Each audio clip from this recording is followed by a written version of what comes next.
बिस्मिल्लाहिर्रहमानिर्रहीम। बिस्मिल्लाहिर्रहमानिर्रहीम। अल्हम्दुलिल्लाहि रब्बिल आलमीन वसल्लल्लाहु अला नबिय्यिना अबुल क़ासिम अल मुस्तफ़ा मुहम्मद सल्लल्लाहु अलैहि वसल्लम। ला हौला वला कुव्वता इल्ला बिल्लाह। औज़ु बिल्लाहि मिनश शैतानिर रजीम। बिस्मिल्लाहिर्रहमानिर्रहीम। मोहतरम नाज़रीन, अल्लामा इकबाल जिस तरह फरमाते हैं, वो ज़माने में मुअज़्ज़ज़ थे मुसलमान होकर और तुम ख्वार हुए तारिक कुरान होकर। मैं आज डिस्कशन करने के लिए जा रहा हूँ अरब की उस हरकत पर जिससे ये बात साबित होती है कि उनके अंदर अब ईमान बिल्कुल भी नहीं रहा। रिसेंटली सबने देखा कि अरब ने ट्रंप का वेलकम किया और वेलकम करने के साथ साथ अरब ने अपनी ख़वातीन बाल खोलकर उसके सामने खड़ी करी और वो ख़वातीनों ने कुछ डांस वगैरह कुछ किया जिसके साथ ट्रंप चलता हुआ आ रहा था और उनको हाय कर रहा था सबको। तो ये एक बेहद शर्मनाक हरकत अरब ने करी है। हालांकि मोहम्मद अरबी अरबियों में से थे, हमारे नबी, इस दुनिया के नबी वो अरब थे और आज अरब ही हरकतें कर रहा है। तो ये बड़ी अफसोस की बात है जिस पर मैं अपने अजीज़ मोनिस बिन असलम साहब के साथ मौजूद हूँ यहाँ पर। अस्सलामु अलैकुम वरहमतुल्लाह। वालेकुम सलाम वरहमतुल्लाहि वबरकातुहू। इस शर्मनाक हरकत पर आप क्या कहना चाहते हैं मोनिस? बिस्मिल्लाहिर्रहमानिर्रहीम वस्सलातु वस्सलामु अला सय्यिदिल अव्वलीन वल आखिरीन व इमामिल मुत्तक़ीन व अंत रसूल रब्बिल आलमीन। आप अरब क्यों कह रहे हैं इसे? अरब वो थे जो अल्लाह के रसूल के ज़माने में मौजूद थे, जो उसके बाद आए, जो उन्होंने खिलाफत लेके चले, जो अल्लाह के रसूल का मिशन लेके चले, वो थे अरब। ये अरब का वजह, ये तो यहूदी के ग़ुलाम हैं, यहूद के ग़ुलाम हो चुके हैं। ये उस शख्स की इस तरीके से वेलकम करते हैं जो इस वक्त जिसके बुनियाद पे इज़राइल यूँ खड़ा है कि हम जीत जाएंगे, हम फ़िलिस्तीन को ख़त्म करेंगे। ये उस बंदे की ऐसे वेलकम करते हैं जैसे कि एक राजा का वेलकम हो रहा हो कि इसने कुछ नहीं करा और ये वो शख्स बना दिया इसे कि ये एक बहुत बड़ी पर्सनैलिटी है, ये बहुत अदल करने वाला है, ये बहुत अच्छा इंसान है। इसकी वजह से 50,000 से ज़्यादा बच्चे हमारे ईमान वाले ख़त्म हो गए, हमारे भाई बहन मर गए। ये और फ़िलिस्तीन का हाल आप देख लें। अरब क्यों कह रहे हैं इसे आप? अरब ना कहीं से, ये अरब ना है, ये अजमी है, ये अरब नहीं रहे। अरब वो थे जो पहले मौजूद थे, जिनके बारे में बात रही है कि अरबों ने ये करा, अरबों ने वो करा, कि रशिया पलट दी, उसकी खिलाफतें पलट दी और खिलाफत अपनी लेकर आए, वो थे अरब। ये अरब नहीं रहे, ये अजमी लोग हैं। इनके लिए वही मामलात आए हैं जो कुरान ने कहा है कि अगर तुम पीठ दिखा दोगे हमारे मिशन को तो हम तुम्हें हटाएंगे, किसी और को लाएंगे। तुर्क आए, तुर्कों ने काम करा, तुर्क खिलाफत लेके भी चले, लेकिन फिर से इन्होंने लाए। और इसके बाद भी एक शख्स था, ऐसा नहीं था, शाह फैसल नाम का एक शख्स था जिनने घुटने पे लाए खड़ा कर दिया था अमेरिका को। उसे यहूदियों के थ्रू, उसके भतीजा भांजे के थ्रू वो पढ़ाई करने गया, उसका माइंड फ्रेश करा गया और देख ले उसी को बेचारे को शहीद भी कर दिया गया।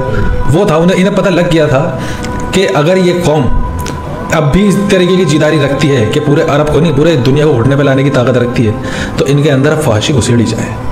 सुल्तान अब्दुल हमीद के ज़माने में लोग आगे यहूदी क्या कहते थे कि हम ऐसी कौम को कैसे वो कर सकते हैं, बुरी बना सकते हैं, जो नमाज, जिनके बच्चे भी नमाज कैसे पाबंद हैं। वो सीधी सी बात कहते थे कि इनके अंदर हमें पहले फांसी घुसेड़नी है। सुल्तान सलाउद्दीन अय्यूबी क्या कहते थे कि अगर किसी कौम को बर्बाद करना हो तो उसमें फांसी घुसेड़ दो।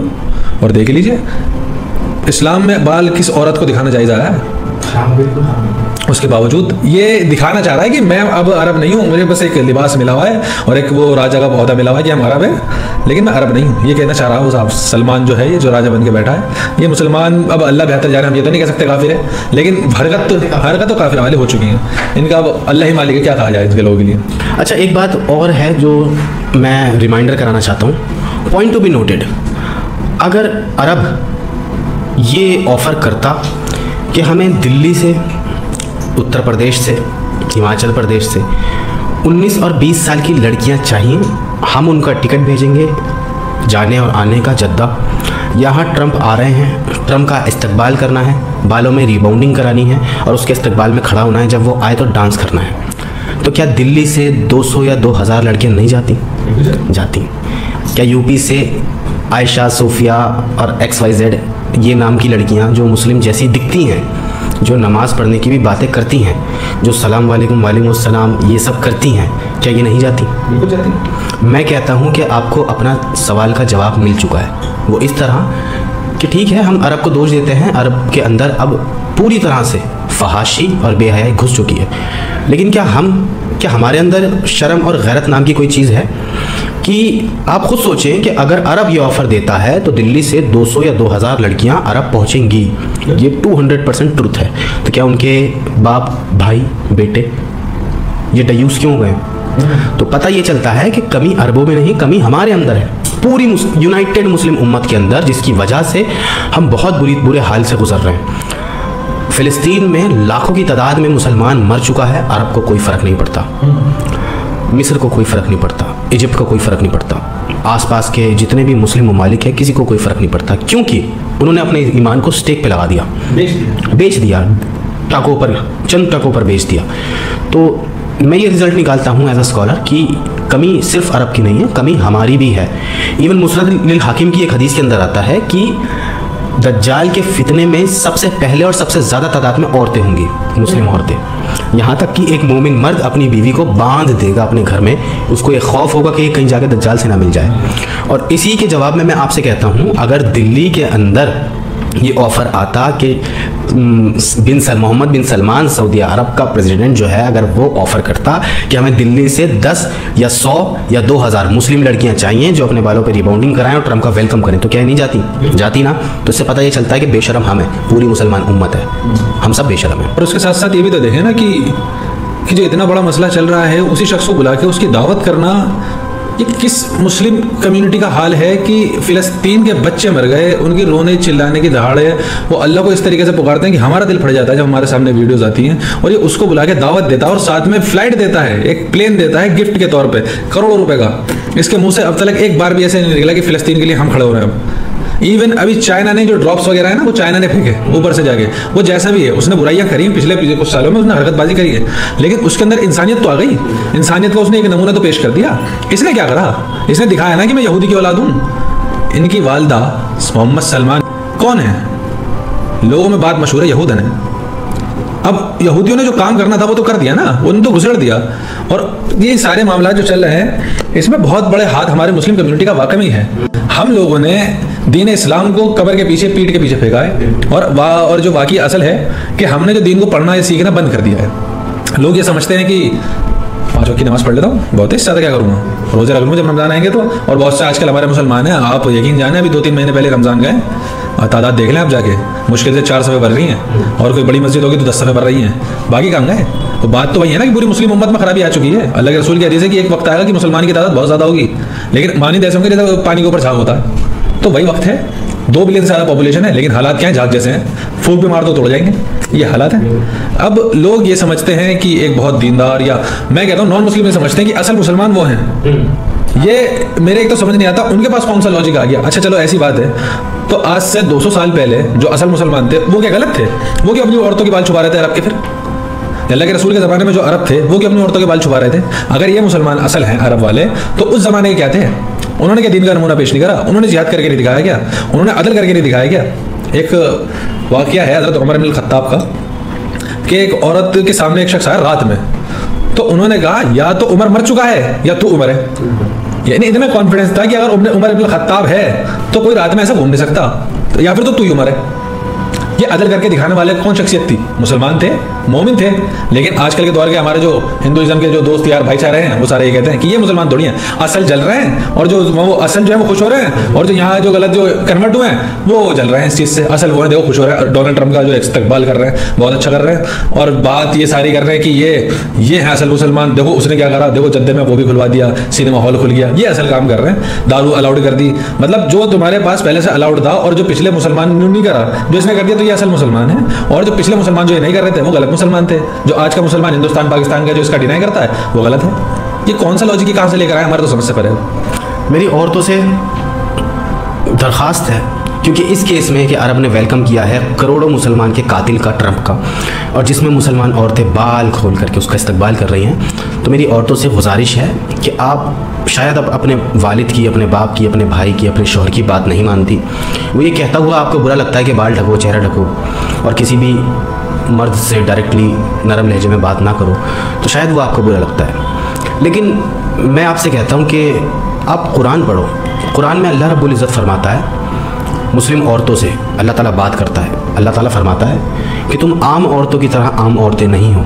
अगर तुम मोमिन रहना चाहती हो तो अपने बालों को ढको, ज़ेब ज़ीनत से बचो, ज़ेब ज़ीनत को ज़ाहिर ना करो, और गैर मर्दों से नरम लहजे में बात ना करो, कहीं उसके दिल में जो रोग है वो पैदा ना हो जाए। लिहाजा अल्लाह रब्बुल इज़्ज़त आपको स्पेशल बोल रहा है, और आप हैं कि खुद के शरीर को, खुद के बाल को, खुद के चेहरे को और खुद के नरम लहजे को हर किसी के सामने शो कर देती हो, जिससे आपकी वैल्यू नहीं रहती है। देखिए, इस दुनिया के अंदर करोड़ों किताब है, लेकिन छुपाई सिर्फ कुरान की किताब जाती है।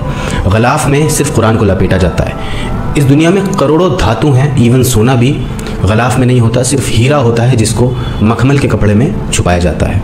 इस दुनिया में करोड़ों रिलीजन की औरतें हैं, सिर्फ मुस्लिम मोमिन औरतें ही हैं जो ख़ुद को अच्छे लिबास में ढकती हैं। कहने का मकसद ये है कि ये बहुत बड़ी बेशर्मी है कि औरतों ने बाल खोले, लड़कियों ने बाल खोले, और हम मुसलमान बेयारो मददगार हाथ पे हाथ धरे बैठे रहे, और वो मुसलमान औरतें ट्रंप के आगे खड़े होकर नाचती रहीं। तो इसमें एक चीज़ देखें, अल्लाह ताला सूरह तौबा में फरमाता है, 8 चीज़ें गिनवाता है अल्लाह ताला कि अगर तुम्हें पैसे, माल, औलाद और जो तुमने कमाया है ये सब चीज़ें महबूब हैं अल्लाह और उसके रसूल से, तो फतरब्बसू, जाओ, दफ़ा हो जाओ। और ऐसी ऐसी वईदें सीधा डंके की चोट पे कहता है कि जाओ इंतज़ार करो, वहाँ इंतज़ार करो बैठ के, जब तक अल्लाह का अज़ाब तुम पर ना आ जाए। वल्लाहु ला यहदिल कौमिल फासिकीन, अल्लाह ऐसे फासिकों को हिदायत नहीं देता। और फासिक पना ऐसे ही दाखिल होता है जिस तरीके से आजकल मुसलमान अपने आप के अमाल लेके चल रहा है कि अपनी औरतें को नहीं संभाल सकता। जो तरीका अल्लाह और उसके रसूल ने बताया है उस तरीके से नहीं चल रहा। ये हमारे पास ये नहीं है कि मैंने कह दिया अपनी होने वाली या किसी भी मेरी बीवी से कह दिया कि मैंने भाई तुम पर्दा कर लो, ये मेरा हुक्म है, ये मेरा हुक्म है कि मैं कह रहा हूँ, मैं तुम्हें तरगीब दिला रहा हूँ अल्लाह की बात की, मैं तुम्हें बता रहा हूँ कुरान की बात, अल्लाह के कलाम की बात बता रहा हूँ कि अल्लाह ने तुम्हें कहा है कि तुम अपनी ज़ेब-ओ-ज़ीनत को छुपाओ, अल्लाह ने तुम्हें कहा है कि तुम अपने आप को ढको, लेकिन तुम उस ऐसे शख्स के आगे जाके बाल खोल के ऐसे नाच के दिखा रहे हो और लोग खुश होते हैं कि वाह क्या एंट्री हुई है। कौन सा मुसलमान ऐसे करना चाहता है? अभी जैसे आपने बात कही, कोई भी मर्द अपनी बीवी से ये बात कह देता है उसे बुरा लग जाता है, और जिसे बुरा नहीं लग रहा तो वो दयूस है, फिर वो दयूस है। और दयूस के बारे में हदीस है कि वो जन्नत की खुशबू भी नहीं सूंघ सकता। और अब मर्द अपना आपका म्यार चेक कर ले कि अगर वो दयूस है तो जन्नत की खुशबू से तो बहुत दूर है। अगर उसे जलन महसूस नहीं होती, अगर उसे ये जेलसी फील नहीं होती कि उसकी बीवी की कोई शक्ल देख रहा है, तो बहुत दूर है जन्नत की खुशबू से भी। और लोग इतने खुश हो रहे हैं कि अल्लाह हुजूर क्या बात कर रहे हैं, क्या बात करें, क्या चल रहा है। तो अब ऐसी बस ज़्यादा मुंह खोल के बात करनी नहीं चाहिए, लोगों को बुरी लगती है कि कह देंगे तो क्या हो जाएगा। कमेंट्स आते हैं कि गालियाँ बकना शुरू कर देते हैं, तुमने ये कैसे कह दिया, तुमने वो कैसे कह दिया। भाई कुरान और हदीस की बात करने वाले हैं, अल्लाह के फजल से, अल्लाह का बड़ा एहसान है, अल्लाह ने यहाँ बिठाया है। लेकिन बात समझने को तैयार वो होगा जो वाकई में दीन के लिए सीरियस होगा, जो सीरियस नहीं होगा तो करता रहे, फिर जो मर्जी करे। अल्लाह ताला कुरान में फरमाता है जो लोग हमारी शरीयत के मुताबिक फैसले नहीं करते वही तो काफिर है, तो करते फिर अपने फैसले, वही तो फासिक है, वही तो नाहंजार है, वही तो मुशरिक है। तो जैसे जो अल्लाह की उतारी हुई शरीयत के मुताबिक फैसले नहीं कर रहा, वो अपना मयार चेक कर ले वो कहाँ पे जाके खड़ा हो चुका है। अच्छा, एक बात और कि आप ये चीज़ देखिए कि इंसान और ख़ासकर ख़वातीन आज के दौर में मर्दों के मुकाबले फासिक ज़्यादा हैं। मर्द की तादाद आपको बहुत मिल जाएगी जो फिर भी नेकोकार मिल सकते हैं, उनके मुकाबले में एज़ पर रेशियो, मैं नहीं कहता सारी औरतें ऐसी हैं, लेकिन एज़ पर रेशियो लड़कियों की जो ज़्यादातर तादाद है ना वो अल्लाह के बागी हैं। और उसके बावजूद भी वो ये शो करती हैं कि वो अल्लाह ताला जो है बड़ा गफूर रहीम है, बड़ा रहम करने वाला है, मैं माफ़ कर देगा, और इस बेस पर वो गुनाह करती है।